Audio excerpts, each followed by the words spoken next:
Les parfums. J'ai une passion dans la vie, ce sont les parfums. Vous me faites penser à Diana Kerman, que vous connaissez bien, qu'on connaît peut-être un peu moins en France, qui est une poétesse, une essayiste, une naturaliste américaine, et qui, dans le livre d'Essence, qui avait été traduit il y a quelques années, qui avait eu un très gros succès dans notre pays, elle s'était attachée à nous décrire les 5 sens, en quelque sorte, comment en faire un fabuleux voyage autour du corps et de l'esprit. Et elle avait dit, l'odorat, c'est le sens muet. Hein, en quelque sorte, évidemment, c'est le sens muet. Il est sans mots, et cette absence de vocabulaire nous lie, du verbe lier, nous lie la langue. Merci Arnaud. Justement, c'est une très belle transition parce que j'ai une deuxième passion dans la vie. Et cette deuxième passion, c'est les mots, l'écriture. C'est ballot. Enfin, l'écriture. En fait, c'est même pas la deuxième passion, l'écriture, c'est la première. Parce que j'écris depuis que je suis en âge d'écrire. J'ai toujours écrit. Tout simplement, au départ, c'était une écriture très personnelle. J'écrivais pour moi dans des cahiers. Et puis, grâce à Internet et grâce à mon premier job où j'ai voyagé dans le monde entier, j'ai commencé à partager cette écriture en mode collectif. C'était il y a une vingtaine d'années. Et puis 2003 est arrivé. Je ne sais pas si vous vous souvenez, en 2003, c'était l'année de la canicule. Il faisait très chaud. Moi, je travaillais à Paris. Je prenais le métro tous les matins pour aller travailler. Et un matin, j'arrive dans le métro, je m'assois. Et puis en face de moi, il y a une dame qui arrive, une dame assez âgée, 70 ans, 72 peut-être, allez, 75 maximum. Elle avait des cheveux gris, elle était très bien coiffée, elle avait un chignon très bien tiré, elle était parfaitement bien habillée, tout en rose, elle avait un maquillage sublime, des petits bracelets qui brinque-ballaient. Et puis, comme il faisait chaud, elle a ouvert son sac à main.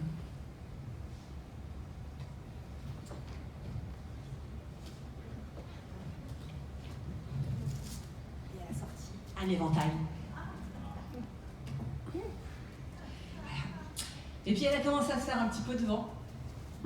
Et les molécules aromatiques qui avaient élu domicile sur sa peau ont commencé à voyager sur les vagues du vent. Puis elles sont arrivées à mes narines. Et là, ça fait Hatchoum! Et puis plus elles faisaient du vent, et plus les molécules voyageaient dans le wagon. Et puis petit à petit, j'entendais Hatchoum! Hatchoum! Hatchoum! Hatchoum! Hatchoum! Et j'étais morte de rire. Et j'avais l'impression qu'il y avait des... Je pense que c'était pas qu'une impression, il y avait que moi qui comprenais ce qui se passait. Tout le monde éternuait. La dame se faisait du vent avec son éventail, et moi je souriais. Je suis sortie de là, je suis arrivée au bureau, j'avais un grand sourire intérieur, et puis j'avais des sens interdits partout autour de moi, qui disaient non, tu ne commenceras pas ta journée tant que tu n'auras pas écrit cette scène. Alors j'ai écrit la scène, et puis je l'ai envoyée à mon carnet d'adresse.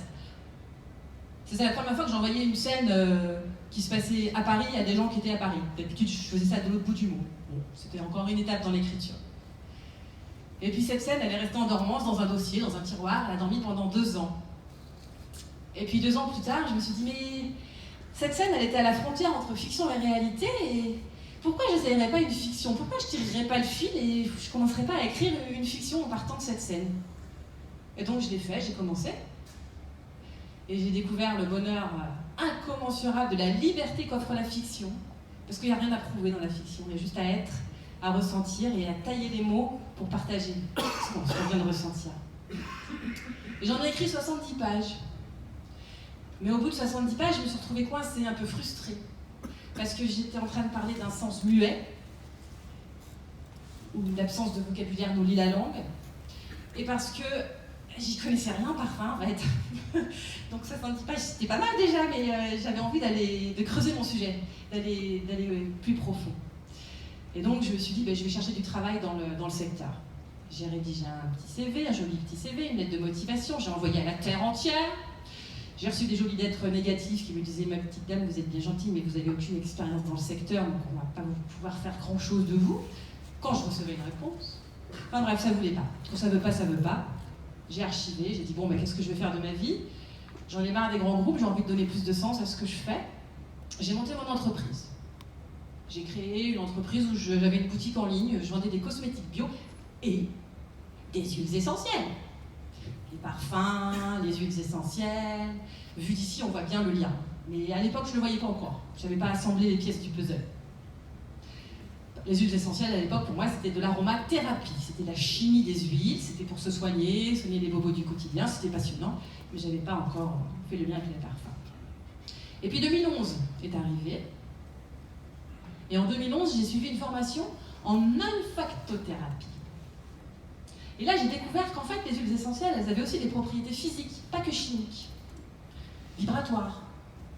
Vous savez, quand vous jetez un caillou dans une mare, vous voyez bien l'onde de choc que vous avez provoquée par les cercles concentriques, de plus en plus éloignés qui apparaissent. C'est palpable. Et bien, quand vous regardez une couleur, c'est la même chose. Vous avez l'onde vibratoire de la couleur qui vient percuter la rétine, et c'est ça qui fait que vous voyez une couleur. Et quand vous entendez un son, c'est pareil. Vous avez l'onde du son qui vient percuter le tympan. Et c'est ça que vous entendez, ce que vous entendez. Et bien avec les odeurs, c'est pareil. Quand vous sentez une odeur, vous avez des molécules aromatiques qui ont une vibration qui vient percuter vos cils olfactifs, et c'est ça qui fait que vous sentez ce que vous sentez.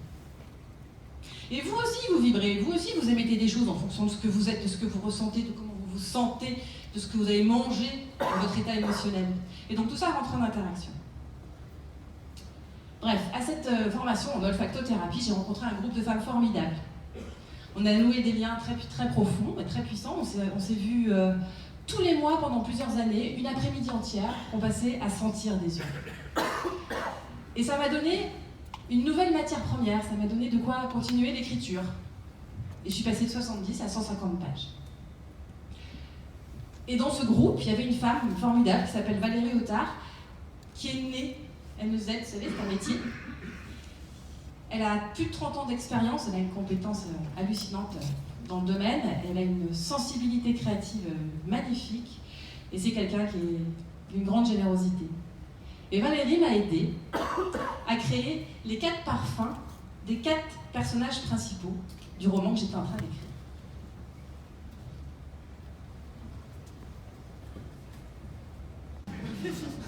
Voilà. Et donc ces parfums sont imprimés, imprégnés sur des marque-pages, ce qui permet une lecture parfumée du livre. Ça sent. Oui, mais c'est autre chose. Ça vient après. Voilà. Allez, ma chère Pauline, allons-y. Nous sommes impatients. Donc j'en étais à 150 pages et je me suis retrouvée coincée à nouveau parce que c'était bien joli d'aller dans la partie éthérée du parfum, c'était très intéressant, mais moi j'avais besoin d'aller dans la plante, j'avais besoin d'aller dans la terre, j'avais besoin de rencontrer les gens qui cultivaient, qui cueillaient, qui distillaient. Et à partir du moment où j'ai formulé ce souhait dans mon fort intérieur, les choses ont commencé à bouger. Le téléphone a sonné. Allô ? Oui, bonjour, je suis Berthe Candel. Oui. Je suis chercheur au Criepam. Oui, bonjour. Le centre de recherche des plantes à parfum et médicinales. Oui, bonjour. Donc Berthe est l'expert le plus pointu qui soit sur tout ce qui est lavande en fait. Donc je suis allée rencontrer Berthe dans le Luberon. On a passé des heures en palabre, on a passé des heures à visiter les champs de lavande et des heures à visiter les distilleries. Et c'est comme ça que la lavande est rentrée dans le livre. Et puis quelques temps après, le téléphone a ressonné. Allô, bonjour. Oui, bonjour. Je vous appelle parce que j'ai vu votre démarche sur LinkedIn avec votre livre parfumé, je trouve ça intéressant. Oui, merci. Je suis producteur distillateur d'huiles essentielles. Oui, bonjour. Corse, en Corse. Est-ce que vous parlez de la Corse dans votre livre ? Non, mais je peux en parler. Et c'est comme ça que la Corse est rentrée dans le livre. Et puis quelques temps plus tard, j'ai rencontré Olivier Béra, qui a fondé une ONG qui s'appelle Man & Nature, donc Olivier est sourceur éthique. Et avec son ONG, il s'occupe de dénicher des matières premières pour les filières des plantes à parfum dans l'hémisphère sud. Il met en place des filières pour préserver la biodiversité. C'est absolument pas un pilleur, au contraire, c'est un amoureux de la nature. Et qui permettent de dégager des revenus pour les populations locales. C'est vraiment magnifique ce qu'il fait, il agit un peu partout dans le monde. Et donc à chaque fois qu'il était en France, on essayait de se voir, on parlait beaucoup, et on retrouve beaucoup des expériences d'Olivier dans le livre. Et puis une expérience en appelant une autre, un sujet en appelant un autre, et une rencontre en appelant une autre. Je suis allée creuser d'autres sujets, je suis allée creuser la permaculture, même jusqu'à la finance, la spiritualité, l'éducation, et j'en passe. Et au final, les parfums ne sont plus le sujet principal du livre, ils sont le fil d'Ariane du livre. Parce que le livre a quand même besoin d'un fil d'Ariane, parce qu'il n'a pas seulement des parfums comme spécificité, il a aussi sa temporalité. J'ai mis 10 ans à l'écrire. On pensait bien qu'une seule ligne de temps, ça ne suffisait pas pour écrire ce que j'avais à dire en 10 ans. Du coup, il se passe sur 3 périodes. Il y a le présent, qui va des années 80 à 2015, le futur proche, qui se passe en 2048 et suivant, et le futur lointain, 6015. Donc en 2048, on retrouve les descendants de 2015 et puis ceux qui sont encore là. J'en fais mourir quelques-uns, sinon c'est pas crédible. Et puis en 6015, pourquoi j'ai choisi 4000 ans? Parce que d'une part, ça me permettait d'imaginer la société idéale telle que j'avais envie qu'elle soit. J'ai fait en sorte que les chapitres se succèdent. Il y avait un chapitre au présent, un futur proche, un futur lointain. Et puis j'ai été voir un monsieur qui allait devenir mon éditeur. Je lui ai présenté le manuscrit, il l'a lu. Il m'a dit, c'est très intéressant, les sujets sont fouillés, il y a beaucoup de recherches, et puis t'écris bien, je veux bien t'éditer. Yes. Mais par contre, il va falloir que tu le retravailles, hein, parce que le présent, le futur proche, le futur lointain, on te perd, on te suit pas. Bon. Il y a eu un petit silence entre nous. Et puis Henri m'a dit, et pourquoi tu ferais pas, dans la construction du livre, sur les pages de gauche le présent, et sur les pages de droite le futur? Je dis, c'est pas con. Je suis repartie. Quelques jours ont passé. Et puis un matin, je me suis levée et j'ai dit, ok, c'est aujourd'hui. J'ai pris mon téléphone, j'ai annulé tous mes rendez-vous. J'ai ouvert mon ordinateur. J'ai plongé dans mon ordinateur. Ce jour-là, je ne me suis pas lavée, je ne me suis pas habillée, je n'ai pas mangé. J'ai passé la journée et la nuit. Et au petit matin, j'avais tout déconstruit, j'avais tout reconstruit. Et en faisant attention aux synchronicités, évidemment, parce que quand il se passait quelque chose au présent, par exemple, sur une date, le 7 janvier au présent, il se passait quelque chose le 7 janvier au futur. Quand c'était un lieu, par exemple, dans les Rocheuses Adams, au Canada au présent, il y avait la même chose au futur. Quand on parlait des crocodiles au présent, on parlait des crocodiles au futur. Donc, voilà, je me suis arrangée pour que tout ça soit bien coordonné. Et puis j'ai appelé Henri. J'ai appelé Henri. Et je lui ai dit, bon Henri, ça y est, j'ai tout déconstruit, j'ai tout reconstruit en mode droite-gauche, gauche-droite. Et maintenant, il faut qu'on se voit parce qu'il faut qu'on arrive à transmettre ça aux graphistes. C'est un langage particulier, il faut qu'ils comprennent ce qu'on veut.